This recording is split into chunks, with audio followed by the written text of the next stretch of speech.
Hey everyone, and welcome back for another deep dive. Today we'll be tackling the world of sports. But we're not talking about wins and losses. We're looking at a deeper issue, the experiences of gay athletes and how this whole idea of masculinity ties into it all. We'll be going deep with a book called In the Game, Gay Athletes and the Cult of Masculinity, written by a sociologist who really gets into the heart of this really complex issue. And what's interesting is the author's own journey into this all really started with a pretty intense event. Oh, for sure. Like right from the start, the book pulls you in with this story of a high school runner who was seriously attacked by a football player, even suffered broken facial bones. And the author was actually this runner's coach at the time. But get this, the school basically just brushed it off, just called it a mutual fight or whatever. They completely ignored the fact that this runner had been dealing with homophobic harassment for months before the attack. It really does get you thinking, Yeah. This whole thing just shows how certain ideas about what it means to be a man, what's okay and what's not okay, they get so deeply ingrained. Yeah. Even in places that are supposed to be safe, like a school. Yeah, totally. And for the author, this event was like a turning point. It sparked this need to really understand why there's so much homophobia in sports and how it connects to these ideas about masculinity. Think about it. Have you ever seen anything similar play out? Maybe not as extreme, but where certain behaviors are just accepted just because that's how guys are. It's something worth thinking about for sure.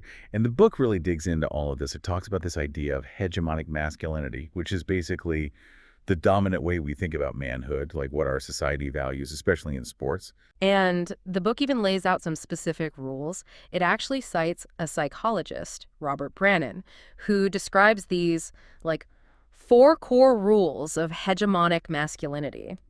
It's almost like a guidebook on how to be a man, and it might sound familiar. The first one is no sissy stuff. Basically, don't do anything that's even a little bit feminine. Then you've got be a big wheel. Yeah. All about being successful, being in charge, calling the shots. And then there's be a sturdy oak, be emotionally strong, don't show any weakness, just power through it. And of course, we've got give 'em hell, be aggressive, competitive, always ready to fight. But the one that's super relevant to our conversation is this kind of unspoken rule, but it's definitely there. Don't be gay. These rules, whether they're said out loud or not, they create this really strong framework for how men are supposed to act, especially when you're in a competitive space like sports. It's not just about acting tough, though. The book gets into this idea of masculine capital, which is like social currency. You get it by following these rules. The more you fit in, the more status you get among your peers. It's kind of like a weird game everyone's playing without even realizing it. Have you ever felt that pressure, maybe not just in sports, but anywhere in life, where you have to act a certain way so you fit in or get people to like you? Totally. It's wild how this dynamic shows up everywhere, like at work, in friend groups, even with your family. There are all these little ways these rules are shaping how we interact, some subtle, some not so subtle. You're right. Makes you think how much of what we do is actually us and how much is just us trying to live up to these expectations. And the book argues that when it comes to gay athletes, homophobia gets used as a way to enforce these rules, like a tool to keep everyone in line. That's a good point. It's not just about being prejudiced. It's about intentionally using homophobia to control what's seen as acceptable masculine behavior. And it's often linked with putting women down, too. It's like this bad mix of fear and bias. And the book's pretty direct about it. It includes some rough examples of the language used, words like fag and pussy. But they're more than just insults, you know what I mean? They're meant to make people feel ashamed and to control them. They're all about putting people in their place, anyone who doesn't fit those super narrow ideas of what being manly means. Have you ever heard this kind of language used? And do you think it affects how we see masculinity overall? It definitely shapes how we see things. It creates an atmosphere where some ways of being masculine are okay and others are, like, totally demonized. And that can have real consequences, especially for gay athletes. The book actually shows data about how few gay athletes there are, especially in professional team sports. That part really stuck with me, and the book gives a few reasons for this. Of course, there's the feel of violence, physical and verbal, but there's also this massive pressure to conform to those really intense, hyper-masculine norms we talked about. It's like this invisible barrier pushing them back into the closet. And then there's what it could do to their careers. Imagine being afraid of losing your sponsorships, being isolated from your team, your whole livelihood at stake just because of who you are.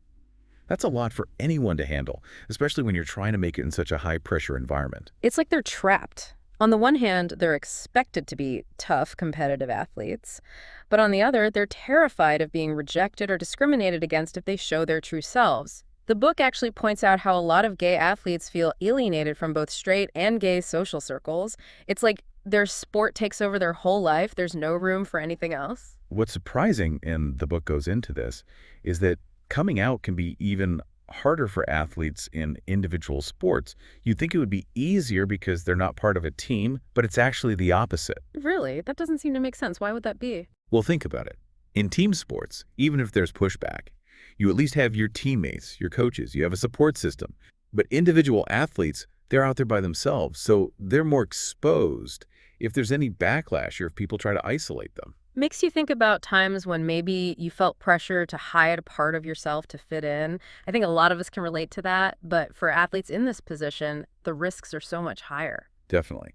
That pressure to conform can be suffocating. The Hmm. author actually uses this really strong phrase in the book to describe high-level sports, near total institutions. That's a powerful image. And honestly, it's not that far off. I mean, these environments, they demand you conform, they eat up all your time and energy. There's not much room to be yourself. It's like you're constantly being molded into this ideal athlete, kind of like a military boot camp, you know? And it brings up this big question. Can anyone really be their true selves in that kind of controlled environment? Especially when you're constantly worried that you'll be rejected or kicked out if you don't fit in. Makes you wonder how much we give up trying to be successful or get people to like us. But the book does offer a little bit of hope. It talks about signs that things are changing. It even mentions data that shows homophobia is going down in society as a whole. That's definitely good news. But there's a catch. The book points out that sports culture seems to change slower than the rest of society. It's like it's on a different timeline. Right, like it's this separate little world with its own rules and it doesn't like to change. But the book does show how some gay athletes have found ways to navigate this. It's not about accepting things as they are, it's about finding ways to make it work, even thrive within the system. And what's cool is how they do this. They use that masculine capital, that social currency we talked about earlier. By being great at their sport, by playing by those other rules of masculinity, they can sometimes offset the stigma that comes with being gay. Like they're strategizing. And the book has this great example of this. There's a story about this college track athlete. He was gay, but he was so incredibly good, such a standout runner, that he could actually challenge the homophobic talk and behavior on his team. It's almost like his talent gave him the right to speak up. It shows that individuals can make a difference, even in a system that feels super restrictive. It shows that change is possible, even inside this tough sports culture. And it's not just individual athletes. The book gives examples of teammates and coaches who have actually shown support and acceptance, so things can change for the better in these spaces, even if it's slow. But these instances, they often depend on a few things. And one of the most important, according to the book, is the coach's attitude and how they act. A coach has a huge influence on the team culture and how they view being gay. The book actually gives two contrasting examples of this. There's one coach who's openly homophobic, using slurs, creating this toxic environment for everyone. And then you have a coach. This one's in a sport that's seen as less masculine, cheerleading, and they really promote acceptance and respect for all athletes, no matter who they are or who they love. That's interesting because the book suggests that seeing openly gay athletes in sports like cheerleading, which kind of challenges those typical ideas of male athleticism, might actually make the straight male participants more accepting. Yeah, it makes them confront those strict boundaries of what it means to be masculine. They see that you can be a great athlete and be open about being gay. It really shakes things up. Really makes you think about the power of seeing yourself represented. And it brings up a good question for all of us. How can people in positions of power, whether they're coaches or teachers or anyone, how can they really create more inclusive spaces? What works? What actually makes a difference? It's a crucial question. And the book actually looks at a few different scenarios for how gay athletes might come out in professional team sports. The stakes are pretty high there. Oh, yeah, it's got to be a ton of pressure, especially for a young athlete trying to make it in the NFL or NBA. Knowing that coming out could really mess things up. It's like they're always balancing being true to themselves with surviving in their career. So one scenario the book explores is an athlete coming up through the ranks while being out the whole time, never hiding who they are. Imagine the courage that would take, being yourself from day one in this super public and often brutal world. That would be huge. But let's be real, there are still so many obstacles. It's almost like they have to choose between their career and being true to themselves. You're right. And the book recognizes that. Mm. Another scenario it talks about is an athlete coming out as a superstar, someone with insane talent who's super marketable, who might be able to handle the potential backlash. It's like they're blazing a trail for others, using their fame to change things. It's a powerful idea, someone breaking down those barriers and opening doors for others. Exactly. Yeah. But there's also the chance that an athlete could be outed by the media, which forces this whole public confrontation, whether they're ready or not. It's a tricky situation. Their personal life becomes a spectacle. The book even has a quote from a sports agent who believes that coming out would still hurt an athlete's career and social life, even though we think of today's world as more accepting. It's a tough reality. It shows how far we still have to go. Even though society is progressing, pro sports can be really slow to change, and certain expectations and biases are still really powerful. And it's interesting, the book compares this to what happens in individual sports, where coming out isn't as big of a deal anymore. It's like the team dynamic adds a whole other layer of complexity, more pressure, more expectations. So for team sports, especially at the professional level, it's still a really hard thing to do. Which brings us to the big question. What will it take for professional team sports to truly welcome LGBTQ plus athletes? It's a complicated question, and we're going to really dive into those complexities in the next part of our deep dive. We'll talk about strategies for change, the role of allies, and how things need to change at the organizational level to make things truly inclusive for everyone. So we've laid out some of the tough stuff that gay athletes face, but the book doesn't just leave us there, in a bad place. Yeah, I'm glad. I was starting to feel a little down with all the negativity. It's good to remember that things are getting better, even if it's like super slow. Exactly. And the book actually spends a good chunk of time talking about, what we can do about it, about strategies for making sports more inclusive.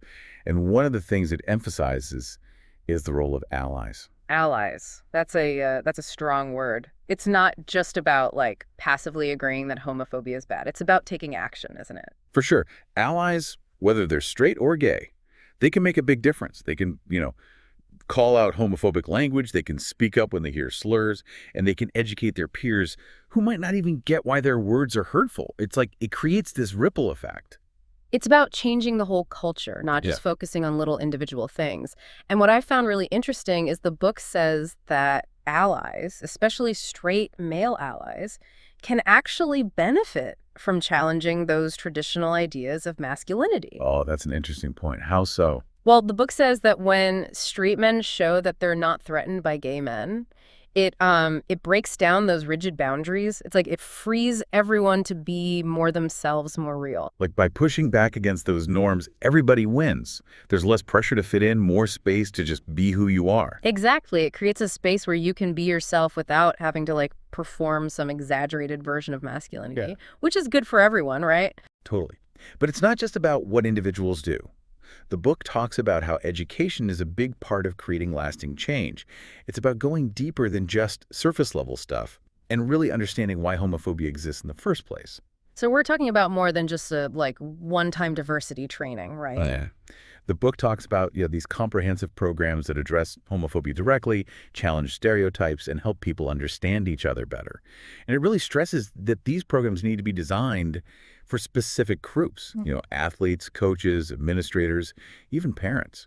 It's about reaching everyone involved in sports. It's about creating this understanding that homophobia hurts everyone, not just individuals, but the whole culture of sports. And I think a big part of that is promoting empathy, helping people see LGBTQ plus athletes as just people, not as other, people who deserve the same respect and opportunities. It's about making it personal, going beyond just concepts and connecting on a human level. And one of the most powerful ways to do that, the book says, is by challenging those ideas about masculinity that keep coming up. It's like those ideas are like the foundation of the problem. They're what allows homophobia to thrive. Yeah. And the book really dissects these rules, the no sissy stuff, be a big wheel, be a sturdy oak, give 'em hell mentality. And it says they create this really limited and harmful definition of what being a man means. And it's not just harmful to gay athletes, it's bad for everyone. Yeah. It forces people into these boxes, and it stops them from expressing themselves and being who they are. But like everyone's trying to fit this mold that doesn't even really work for anyone. So the book, it suggests this more inclusive model of masculinity, one that values differences and recognizes that strength can look like a lot of things. So, like, instead of just focusing on aggression and being dominant, we'd also value things like compassion, empathy, being vulnerable. Exactly. It's about celebrating things that are often seen as, like, feminine and seeing how important they are in making a healthy and balanced environment. Makes you wonder, what would sports look like if those things were celebrated? What if athletes felt like they could be themselves, no matter who they love or how they express themselves? That's the vision the book is putting forward. And it gives some specific examples of how we can get there, like promoting positive role models, both gay and straight athletes who embody these values. It's about showing that you can be successful and be true to yourself at the same time. It's about representation, showing young athletes that there are lots of ways to be a man and be great at sports. And it's not just about individual people. The book says it's super important to have clear rules in place, at the organizational level. Hmm. Policies that say discrimination and harassment based on sexual orientation aren't allowed. Right. It's about making it super clear that homophobic behavior won't be tolerated. Not just saying it, but having real consequences. And enforcing those rules is key. It's about actually doing what you say you're going to do. The book also points out how much influence the media has on how people see things. Oh, totally. The media has this huge platform, and they can use it to either, like, reinforce those old stereotypes or to challenge them. It's about how athletes are shown, what stories are told, who gets a voice. The book suggests that the media could do a lot to show positive images of LGBTQ plus athletes, Yeah. sharing their stories and celebrating their talent, making it normal to see them in sports. And it's about holding people accountable when they say or do homophobic things. It's about using that platform to push for change. So we've got allies, education, challenging those ideas about masculinity, policies, and the media, all these pieces working together. But the book doesn't stop there. It acknowledges that coming out can be different depending on the sport. Yeah, that's true. It's not the same for everyone. We touched on this before, how coming out in pro team sports can be way riskier than in individual sports. The book really gets into the reasons why. One thing is how much homophobia there is in the sport itself. Some sports are more accepting than others, and that can be because of the history of the sport, who the athletes are, the importance of masculinity. The book gives this example that I thought was interesting. It talks about cheerleading, which is often seen as a more inclusive sport. But it's interesting because it kind of goes against those traditional ideas of how men are supposed to be athletic. It's not about, like, brute strength or aggression. It's about grace, working together, and being athletic in a different way. And the book says that because cheerleading isn't so tied to those super masculine norms, there's more room for acceptance and difference. It's not that homophobia doesn't exist in cheerleading, but the dynamics are different. It makes you think about those assumptions we make about certain sports and their cultures. Yeah, it's like we automatically connect some sports with certain kinds of masculinity, but those assumptions can be limiting and even harmful. And that brings us back to another thing. The book looks at an athlete's level of masculine capital. Ah, yeah, that social currency we talked about. It's a bit of a double-edged sword for gay athletes. I'm curious about that. What do you mean? Well, on the one hand, if they're really good at their sport and they follow those other norms of masculinity, it can, like, shield them a bit from the stigma of being gay. They're seen as one of the guys, so their sexuality might be less of a big deal. It's like they're playing the game, proving how masculine they are to make people less bothered by them being gay. Right. But the downside is that the more they buy into that system, the more they have to lose by coming out. It's like this trap. They're rewarded for conforming, but they're punished for being themselves. That's tough. Makes you wonder how many great athletes are out there living in fear, unable to be who they are because of all this pressure. And the book shares these really touching stories of athletes who struggled with this, trying to figure out how to be both an athlete and gay.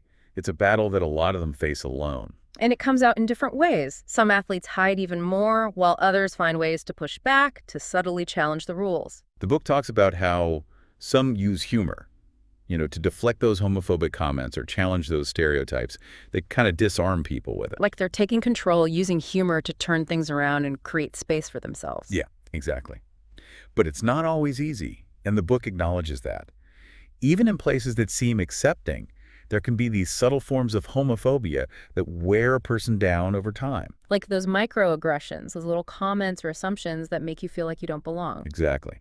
It could be something as simple as someone never asking them about their boyfriend when everyone else is talking about their girlfriends. It's that feeling of being different, even when no one's being openly mean. And the book says this can have a big impact on an athlete's mental health. It's like this constant weight they carry around, this fear of being outed or rejected. It reminds them that they're not fully accepted, that they have to hide a part of themselves. And that leads to another layer of complexity, that the book explores the pressure to be a role model. Yeah, we haven't really talked about that. That's a lot to ask of anyone, especially when they're still figuring things out themselves. I know, right? The book says that openly gay athletes often feel this huge responsibility to represent the whole LGBTQ plus community in a good way. Like they have to be perfect, like they're spokespeople for a whole movement. And the book cautions against putting that much pressure on any one person. It's about understanding that everyone's coming out journey is different, and there's no one right way to do it. It's about supporting them as individuals, not as symbols. Exactly. And the book also explores what happens after an athlete comes out, the different reactions they might get. Because it's not always a happy ending, right? Sadly, no. While there are stories of teams and communities being really supportive and accepting, there can also be a lot of backlash, especially in places where homophobia is really ingrained. Like they're walking into a dangerous situation, not knowing what's going to happen. And the book talks about how athletes who come out might suddenly be under a microscope. People judge everything they do. Their performance is blamed on their sexual orientation, whether it makes sense or not. It's like their whole identity becomes about their sexuality, no matter how talented they are or what they accomplish. Exactly. And the book really stresses how important it is for those athletes to have a strong support system. Family, friends, teammates, coaches, people who can help them through those challenges. It's about building that circle of trust where they can be themselves without being judged. It also highlights the work that LGBTQ plus advocacy groups do in providing resources and support to athletes who are coming out or facing discrimination. These groups can offer guidance, legal help, and a sense of community. It reminds them that they're not alone, that there are people fighting with them. So we've covered a lot, from individual stories to how to make institutions more inclusive. It's clear that there's a lot of work to do, but the book doesn't leave us feeling hopeless. It gives us hope and a vision for a better future. It says that changing these deeply ingrained attitudes and behaviors takes time and effort, but if we take real action, if we work together to challenge those harmful norms, we can make sports a place where everyone feels valued and respected. And it's not just about sports, right? It's about building a world that's fair and just for everyone. Okay, so we've talked about all the challenges, we've looked at some solutions, and even how institutions can play a role. But I'm really curious about the future of sports. What's it all going to look like down the road? The book actually talks about a few different scenarios, some more hopeful than others. Yeah, it's like trying to predict the future, trying to see what sports will be like years from now. And the book doesn't hold back. It looks at all sorts of possibilities, good and bad. Okay, so let's get into that. What's the best case scenario? What's the dream future for LGBTQ plus athletes? In a perfect world, sports would be totally accepting of LGBTQ plus athletes. It would be a truly inclusive space where nobody cares about your sexual orientation. It wouldn't affect your success or your career. Imagine a young athlete coming out and not being scared of losing their team, their endorsements, their whole livelihood. That's what we're aiming for, right? That's a future I think we all want, Yeah. where the only things that matter are talent and hard work, not whether you fit into some outdated, narrow idea of what it means to be a man. Exactly. It's about making things fair, creating a place where everyone can succeed no matter who they love or how they express themselves. It's about seeing the value in every single person. That's well said. But realistically, how do we get there from where we are now? It feels like there's still so much to do. It's definitely a journey, not a quick fix. The book says it takes a real shift in how we think about masculinity in sports. Okay, so it's not just about tolerance or acceptance. It's about going deeper, challenging those beliefs about what it means to be a man, especially in this competitive world of athletics. It's about breaking down those harmful stereotypes. Exactly. It's about recognizing that strength, determination, and resilience can show up in all sorts of ways, not just through aggression or being unemotional. It's about expanding our understanding of what it means to be a great athlete and a well-rounded person. So imagine this. A world where a male athlete can show emotion, be vulnerable, or support his teammates without being called weak or unmanly. A world where those things are seen as good, not bad. A world where empathy, compassion, and teamwork are just as important as individual success. A world where athletes are encouraged to be themselves, no matter who they love or how they express their gender. Yeah. It's about creating a place where everyone feels safe to be real. That's what I find so powerful about this book. It's not just about fighting for LGBTQ plus rights in sports. It's about questioning those basic ideas about masculinity that have been around for way too long. It's about challenging the way things are and pushing for a better, more inclusive future. It's about dismantling those systems that hold everyone back, not just marginalized groups. And the book says that by getting rid of those rigid boundaries, by understanding masculinity in a more open and nuanced way, sports can become a force for positive change in the world. Think about how that could impact society as a whole. Yeah, it's like those changes we make in sports can have this ripple effect that goes way beyond the field or the court. It's about changing those deep-seated social norms and creating a world that's more just and fair for everyone. It's a beautiful vision, and the book says it's possible. But it's not going to happen overnight. It takes effort, collective action, and a willingness to challenge those who want to keep things the way they are. Because there will be pushback, right? Yeah. People who benefit from the current system, who are afraid of change, who hold on to those old ideas about power and control. Absolutely. The book doesn't try to hide that. It acknowledges that people who challenge those norms might be criticized, pushed back against, even silenced. It's a fight that's been going on for a long time, and it's not over yet. But those stories of courage and resilience, those people who spoke up and made things better for others, they give me hope. They remind me that change can happen even when things seem impossible. And those stories will inspire the next generation, The athletes, coaches, and activists will keep fighting for a better, fairer world. It's about carrying on that fight and never giving up. The book actually ends with this really great quote. I think it's perfect to share here. It says, "As society changes, sports will have to change too, or they'll become irrelevant, stuck in the past with these outdated ideas of masculinity." It's a wake-up call, but it's also a challenge. Yeah, it reminds us that we're at a turning point. We can either hold on to the past, to those harmful ideas, or we can choose to grow, to embrace a broader, more inclusive view of what sports can be. It's about recognizing that the world is changing, and sports can either change with it or get left behind. So as we wrap up our deep dive, I want to leave you with a few things to think about. What changes have you seen in sports? What gives you hope for the future? What can each of us do, even in small ways, to create a more welcoming space for LGBTQ plus athletes and for everyone? And what will it finally take to break down those walls that have kept so many people out for so long? It's about thinking about the kind of world we want and then taking action, even if it's just a small step to make it happen. And remember, even when it's hard, even when the way forward isn't clear, the fight for justice and equality is always worth it. And remember, you don't have to be an athlete or a coach to make a difference. We can all be allies. We can all challenge those harmful ideas, and we can all help create a world where everyone feels seen, valued, and respected. We all have the power to change the game. Thanks for joining us on this deep dive. It's been an amazing journey, and we hope you'll keep exploring these important issues. The future of sports is in our hands. Together, we can create a world where everyone has a chance to play, to compete, and to be their true selves.